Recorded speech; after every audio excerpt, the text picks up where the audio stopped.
大家好啊！波仔今期響 Hi-Fi Gallery 影音科技又有新嘢想介紹俾大家玩啦。今次嘅主角呢，就係每隻淨重高達14kg嘅意大利歌劇院 Opera Prima V2。以書架揚聲器嚟講呢，佢絕對有資格歸納響重量級嘅行列。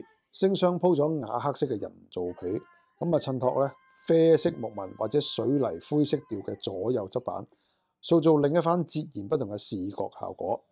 前窄後闊放射造型嘅聲箱規劃，唔單止有效消除不規則聲音反射，仲可以改善氣流，提升結像。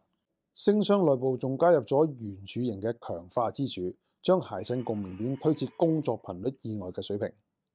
Prima V2 嘅聲箱底部設有兩組螺絲窿，方便直接同 SP1 專用腳架合體。講下單元嘅細節啦。Prima V2 用咗 Opera 聯同舉世知名丹麥 ScanSpeed 共同研發嘅 26mm 半球形絲膜高音，同埋 180mm 直徑黑色鋁振盤長沖程低音。分音環節分別採用 RISC-A 出產嘅金屬皮無電感電阻器，仲有德國 Mundorf 出產嘅發燒級薄膜電容器，加上 Opera 特別訂購嘅電感線圈同埋高純度無酸銅內部切線，全面發揮超凡單元組合嘅應有實力。